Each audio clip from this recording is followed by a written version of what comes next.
An iron skull was their trademark. Their business was climbing walls, and it was all done on wheels at 70 miles an hour. But that was a cinch for the death cheaters until they felt murder and a feminine touch. From the pen of Raymond Chandler, outstanding author of crime fiction, comes his most famous character in The Adventures of Philip Marlowe.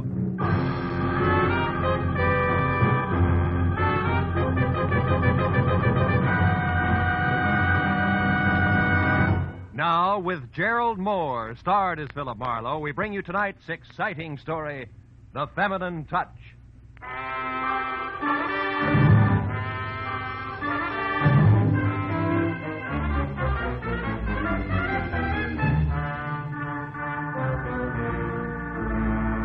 It was 5 minutes to 5 when I turned off Sunset Boulevard and drove between the two wrought iron gates set in a stone wall that hinted none too subtly at the exclusiveness of the Bel Air estates. I followed a gently curving street bordered by dignified rows of meticulously manicured palm trees as far as number 4412. There I turned onto a white driveway, moated over an acre of rigidly disciplined landscape to a house that could have doubled for Buckingham Palace, where I ground to a soft stop and got out. Bel Air was the soul of peace and serenity until I started across the drive to the front door. A motorcycle, jet-propelled by a black-haired lunatic in a leather jacket with a blonde beauty riding behind him. The handlebar missed goring me by inches. I picked myself up, mumbled a few choice words, and went on to the door. I followed a butler through the house to an aviary in the rear, where my client, Mr. Baldwin Granville, putted with a flock of exotic birds in a big wire cage. He looked right at home, a penguin in sport clothes, with the yellow, staring eyes of an owl. Come in, Marlowe, but watch the gate. The birds are all upset. Did you hear that mechanical outburst a moment ago? Heard? I was almost run over by it. A jerk and a batty blonde dame on a motorcycle. Who were they? The driver was no doubt one Pepper Riggs, which is all I know about him. However, the batty blonde, as you put it, is my daughter, Adrian. Oh, your daughter, huh? Yes, 23 and already out of school 2 years. The best schools, of course. Mm-hmm. Still, it's been one crazy scrape after another. Now it's motorcycles and something even worse, I'm afraid. That's why I called you. Now, look, Mr. Granville, I'm no truant officer. Have you or her mother tried simply talking it over with her? We lost her mother in 33. And Adrian refuses flatly to discuss things with me. I've tried everything from bribery to threats. How about trying to be a father? I'm 20 years late for that. Always been too busy making money. Now I'm worried. I think she's infatuated with this Pepper Riggs. Well, there isn't much I can do about that. If she wants to break her neck on a motorcycle, I can't do much about that either. You can do something about this. It came to me in this morning's mail. Adrian hasn't seen it yet. Oh? Keep your daughter out of our hair. Make her lay off Pepper Riggs, if you know what's good for her. I mean it, Lou Bryan. Who's Lou Bryan? I have no idea. But Adrian's in danger, Marlowe. Well, I'll do what I can. Got anything else to go on besides two names in the motorcycle crowd? No, that's all. But, Marlowe, listen. It may sound strange to you, but everything I've worked for all my life means nothing to me now. I have finally realized that Adrian is all that really matters. Don't let me down. Something close to grief glistened in the old man's yellow eyes. But he hardened up again while we settled the matter of my fee, $100. Then he hurried me on my way. I figured Pepper Riggs was a wild man, so my first step was a check-off of the L.A. dirt track circuit, a wild man's game, if ever there was one. The fourth stop I made paid off. A track manager told me that Pepper was a used-to-be bike racer, all right, but that he quit and was while working at the Redondo amusement pier as a wall climber.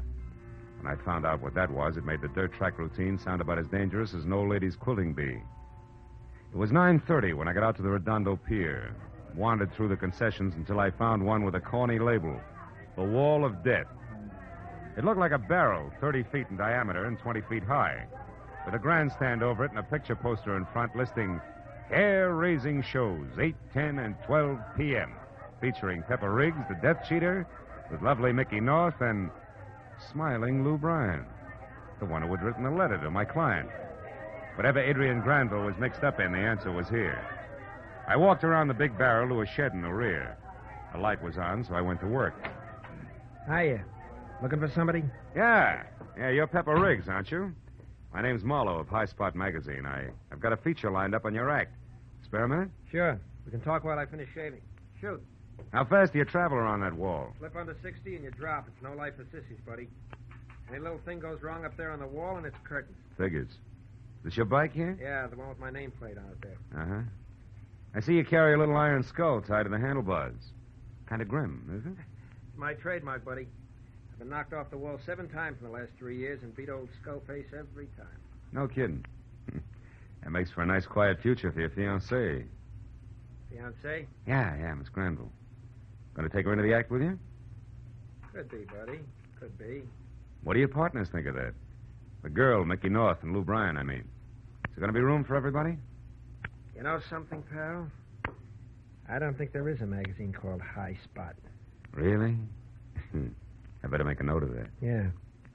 Adrian warned me your old man be sending a private eye around. So now that I've caught your act and it's corny, I've got a message for you. Lay off, because Adrian's old enough to know what she wants. Okay. And I've got one for you, Screwball. See that she lives long enough to enjoy it. Get out, you...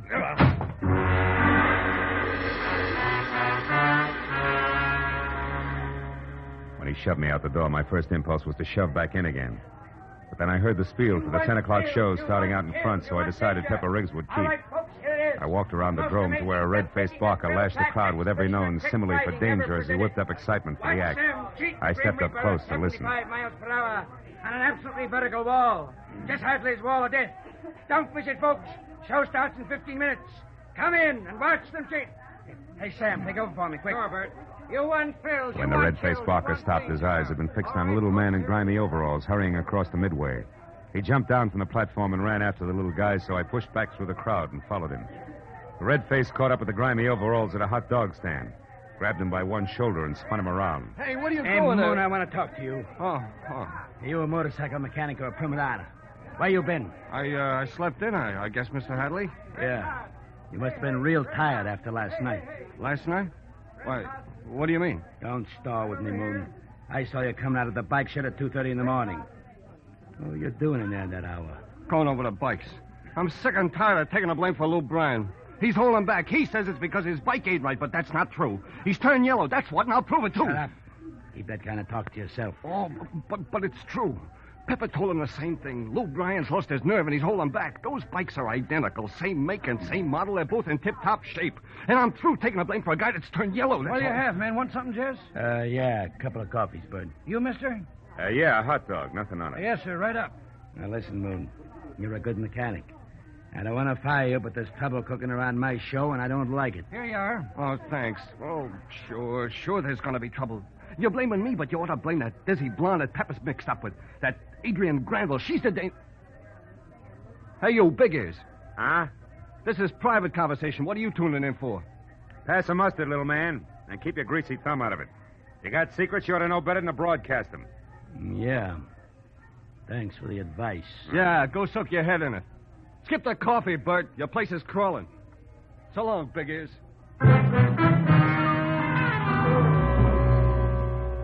I watched Jess Hadley and Moon walk away, and then I went back to the wall of death, bought a ticket, and climbed the stairs of the gallery at the top of the 30-foot motordrome. The house lights were on, but in the half-darkness at the bottom of the big bowl, I saw 3 motorcycles in the open trap door. The gallery was nearly full. It only took one glance around the ring of faces at the lip of the bowl to spot her. She had insolent eyes and wide, soft, red mouth, and her hair tumbled in loose, blonde waves over the shoulders of a shimmering white silk shirt, very wide open at her throat. I moved up beside her and leaned on the rail. Why don't you go home, Sherlock? I can't use a watchdog. You flatter yourself, Adrian. I'm here only to case a setup. If it includes your broken neck, that's just another item in my report. Is that right? Well, you're pretty, so I'll make it real easy for you. The setup's simply this. I like to go fast. Motorcycles do that for me. So does Pepper Riggs. That satisfy you? Not quite. You got the curves, baby, but somebody else has the angles. Meaning what? Well, these professionals might resent an amateur moving in. What makes you think I'm an amateur, Mr. Marlowe? I'll compete with dear little Mickey North on any basis, curves or angles. I got Pepper, didn't I? Now I'll have her spot in the shoulder, if I want it. How does all this set with Lou Bryan? Lou's excess baggage, but strictly. Pepper's been carrying the whole show for weeks. Oh, there go the housemen. So it's been nice, Sherlock, but that makes it time to run along, doesn't it? No, I think I'll stick around, honey, whether you like it or not. Suit yourself. But don't stick too close. You might get run over. When a floodlight over the center of the drome flashed on and filled the deep bowl with a dead white flare, the performers climbed through the trapdoor in the bottom, closed it behind them, and mounted their bikes. With the first roar of the motors, Adrian gripped the railing and stared down, her eyes glistening with fascination. And now, just happy presents the Just Cheaters in a hair-raising exhibition of riding skills, performed at 70 miles an hour on a vertical wall, starring Pepper Riggs with lovely Mickey North and smiling Lou Bryan. It was Lou Bryan who led off, starting slowly at first, around and around the sloping base of the bowl. Pepper Riggs watched him for a moment, then looked up, waved at Adrian, and grinned, while Mickey North glared straight ahead. There was no smile on smiling Lou Bryan's face either as he whirled faster and faster around the drome. The bowl began to tremble with every revolution as the speeding motorcycles raced over the boards and rose higher and higher on the vertical wall until finally it was only 5 feet from the rim. Then suddenly from somewhere a black smear trailed out on the white under the tires. A smear that grew with every turn. It was oil. A second later, it happened. The back wheel skidded. The bike squirmed out of Lou Bryan's control like it was something alive, and then it fell.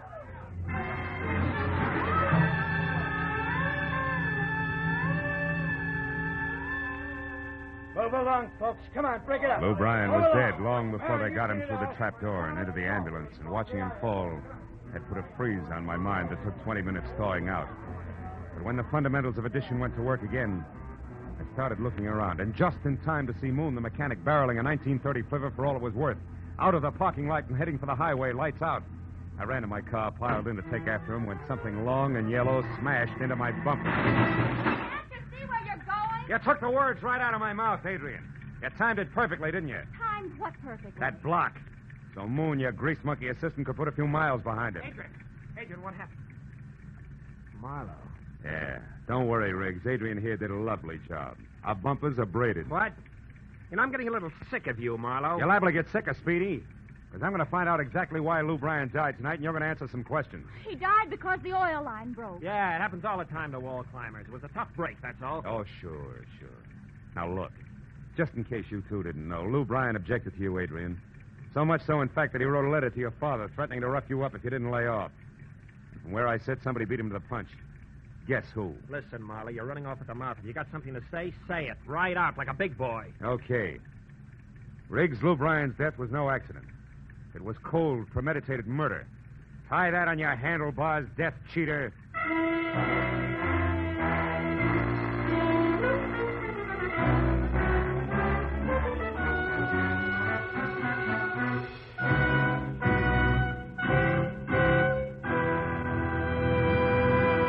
In just a moment, the second act of Philip Marlowe. But first, the greatest jackpot in the history of radio, $54,000 in prizes and cash, awaits the CBS listener who can solve the mystery of the Phantom Voice on our Saturday night Sing It Again show. $25,000 may be yours in solid cash, plus $29,000 in marvelous prizes. There's also a host of splendid smaller prizes waiting for you listeners who can crack the riddle song.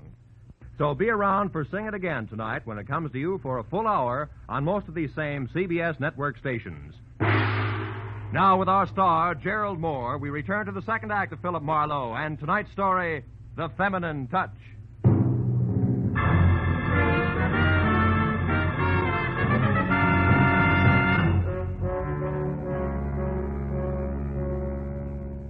I turned without another word and walked away slowly until I was out of sight. I ran for the drome on the off chance that I could find Mickey North and a lead on Moon. I found her alone and on a bench in an almost dark, out-of-the-way corner of an amusement pier, half watching a couple of hungry seagulls who didn't know when it was time to go to bed circle overhead. I introduced myself and got around to what was fast becoming my only point, the hunch that Lou Bryan's crack-up was no accident. I can't believe that, Marlowe. Why not, Mickey? It adds. Lou Bryan figured Adrian was breaking up a great act. Figured she'd driven a wedge between him and Pepper. And, Pepper and you. Yeah, but that's not for Adrian or Pepper to kill Lou, Marlowe. Well, by its lonesome, no. But there was more, Mickey. Lou Bryan didn't intend to take all this lying down. For one thing, he sent a threatening letter to Adrian's father to keep her away. Then, Marlowe, you're saying that Adrian... And Pepper Ray scheduled an accident for Lou Bryan.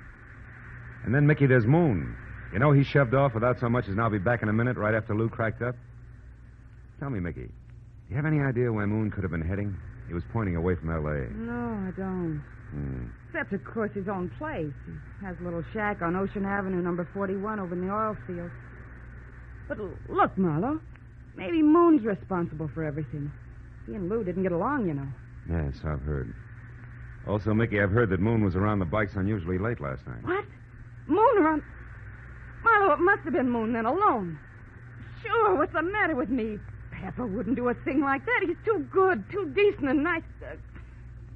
Still love him, don't you, Mickey? No, I don't. He means nothing, Marlowe. All right, honey. Let's call it a tie for the moment. It's Moon alone or the triumvirate Moon Riggs and Adrian Granville, right? Yeah, I guess so. Mm-hmm. Nobody else had any reason to kill Lou, if you're sure that's what happened. Are you, Marlowe? Dead sure? Just about. Ask me again, honey, after I've checked the fireside at number 41 Ocean Avenue. By then, I may know more.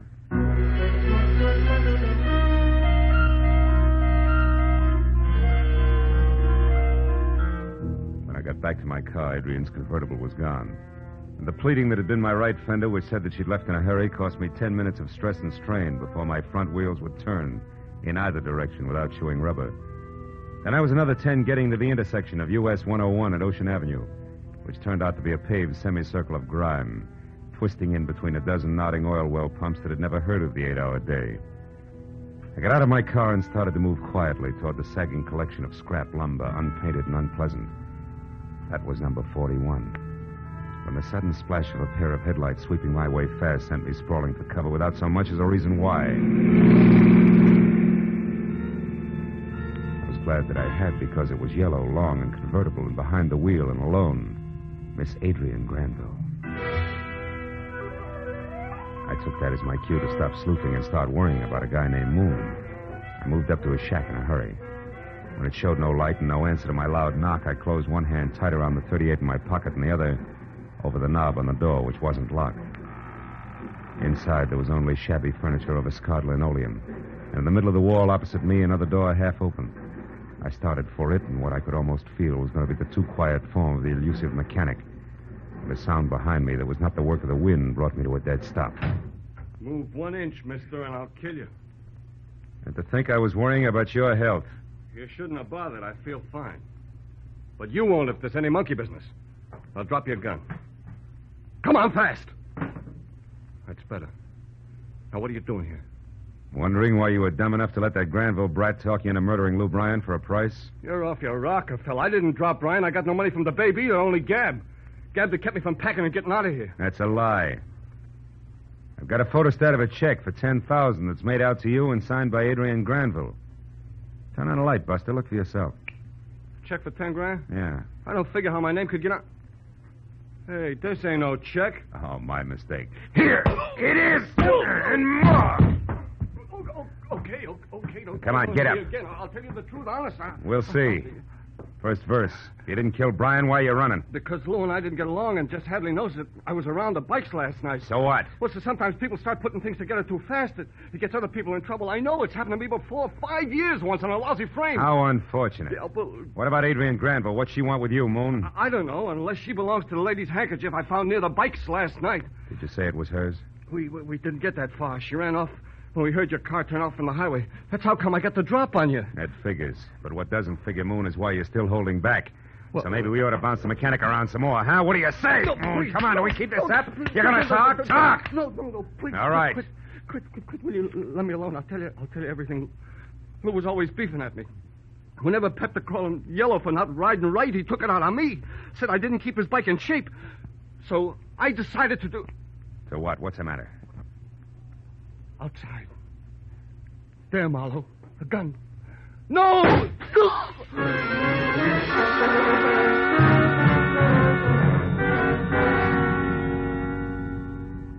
grabbed at his chest with both hands, swung in a half arc, and pitched forward on his face. I yanked at the light cord in the middle of the room and then threw the door open.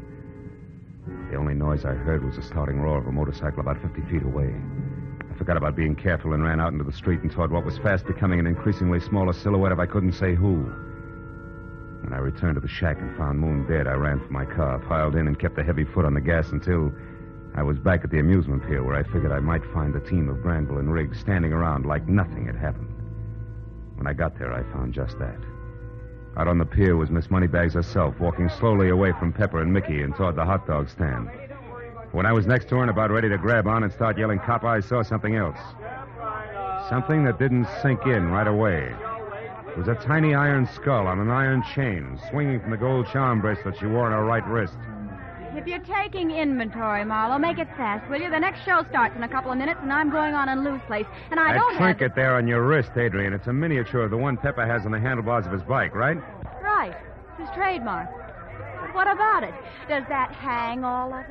No, it just hangs one of us, if I'm right. Goodbye.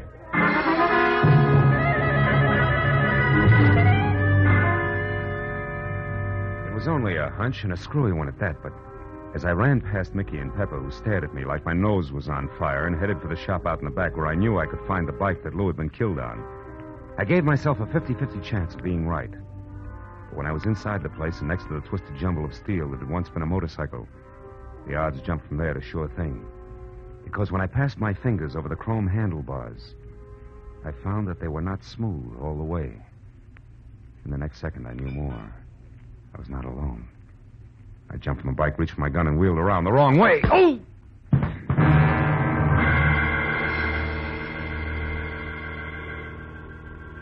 Oh. When I started back for this world, there were only two things in it.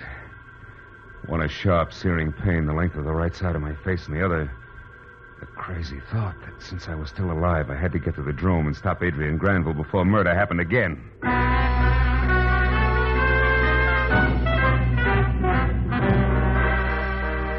Outside and around to the front where I saw that the rider's trapdoor entrance was already closed and that the act was about to begin. Then as I heard the motors roar and a voice announced that Adrian and Mickey were going to ride together, I spotted Jess Hadley at the top of the stairs that led onto the spectators' balcony. I took the dozen steps up to him two at a time, and as the house lights faded and the floods over the riders came up, I grabbed him and shouted that we had to stop the act while the bikes were still only getting underway, or death would get star billing again. What are you talking about, Marlowe? Murder, Hadley. How can we stop those bikes? I don't know, Marlowe. They can't hear a thing down there. Well, it'll have to be something they can see. Get to the house lights, Hadley, and turn them up. I'm going to shoot out the overhead floods. No, Marlowe. You pile the girls up. Get going, Hadley. I'm going to shoot. No, Marlowe. Stop!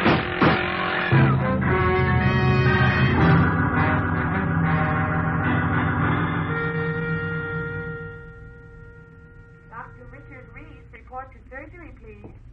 Dr. Richard Reese, report to surgery. Well, Marlowe, before she blacked out, the police say Mickey admitted wanting to get Pepper because she was crazy jealous of Adrian. But they haven't got it straight yet about Moon's death and exactly why Lou was killed by mistake. How'd that go? Well, it went two ways, Hadley.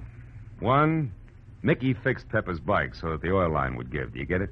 Mm-hmm. Then Moon, convinced that Lou had gone yellow, switched the bikes to prove that Lou's constant complaint about the bikes was simply an alibi. Mm-hmm. But here's the joker. He switched right into a double play. Lou Bryan got killed instead of Pepper. But then, after the crack-up, Moon knew that it should have happened to Pepper. Oh, yeah, sure. But for a lot of reasons, he didn't want to stick around and talk it over. When he was about to tell me the truth, Mickey shot him. Because if you knew the bikes were switched, you'd look for someone with reason to kill Pepper, not Lou. Correct. And once I did know that, there was only Lou and Mickey. See, I picked Mickey because, for one thing, her motive was stronger. And for another, Moon found a lady's handkerchief near the bikes. So... Marlowe, you come out here, please. All right, Mr. Granville. See you, Hadley. Yeah, Marlowe. Catch the act some night when we play it straight. Still a good show. Well, I'm a lucky man, Marlowe. The doctor says Adrian's going to be fine in a few days. She wants to see you now, but it can only be for a moment, you know. Frankly, Mr. Granville, a moment's about all I can take. I don't exactly like your daughter. Now, Marlowe, none of that, please. The poor child's not well. Besides, she wants to apologize to you and give you my check for $100. Now, go on, boy. Go on. She's calling for you. Okay. Hello. Marlowe, I want to ask you a question. And, of course, apologize. I'm sorry. What's the question? The iron skull on my bracelet. What did it mean to you? Oh. Well, it was a reminder that Pepper had one dangling from the handlebars of his bike. And that if Moon had switched bikes, which was a wild thought at the time, that which was called Lou's bike would have a worn spot on the chrome handlebars where the iron chain had rubbed. And it did. Now my turn. You told Pepper, and in particular Mickey, that I was all excited about something, didn't you? Yes. Why do you ask, Bill? Because I was wondering how Mickey knew where I was so that she could come down and play Crown the private detective. Oh, Phil, she could have killed you. Yes. But then when she didn't, I could figure that she'd given up and only wanted time. To crash her motorcycle into mine when we were high on the wall. Is that it? Yeah, that's it, all the way around. Now, if you please, my check and goodbye. Check? Yeah. Oh, yes. Here it is, and for all that you've done for me. Hey, cut it out. You're supposed to be sick, Adrian. Get back in bed. Oh, Marlowe, I'm not any sicker than you are. That's just to keep Daddy from blowing his top. Now, come here, silly. I'm all right. You sure? I'm positive. Good. Phil. That's all I wanted to know. Now, across my knee. Your daddy should have gotten around to this a long time ago.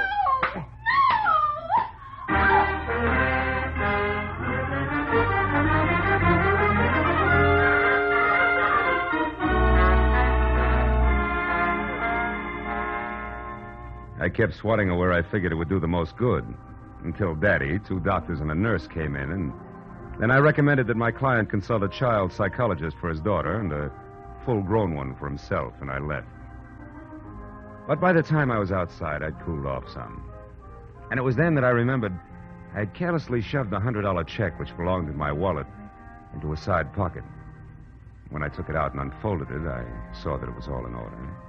Names and numbers correct. But then, as I started to put it away, I saw something else.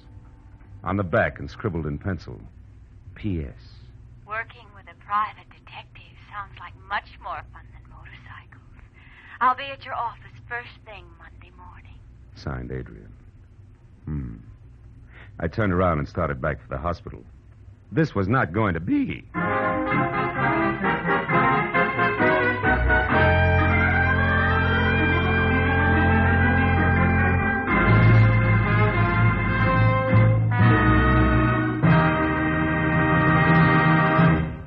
The Adventures of Philip Marlowe, created by Raymond Chandler, star Gerald Moore, and are produced and directed by Norman McDonald. Script is by Mel Donnelly, Robert Mitchell, and Gene Levitt. Featured in the cast were Barbara Eiler, Ted Von Eltz, David Ellis, Virginia Gregg, Wilms Herbert, Paul Dubov, and Peter Prouse. The special music is by Richard Orant.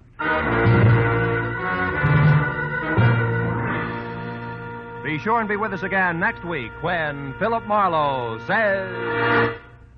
It was only a gambler's marker. A promise to pay worth $1,000. And I was hired to find it. Yeah, that sounded easy. Until I realized that it meant the whole future to 2 men. Freedom to a third, and death to the girl in the cottage.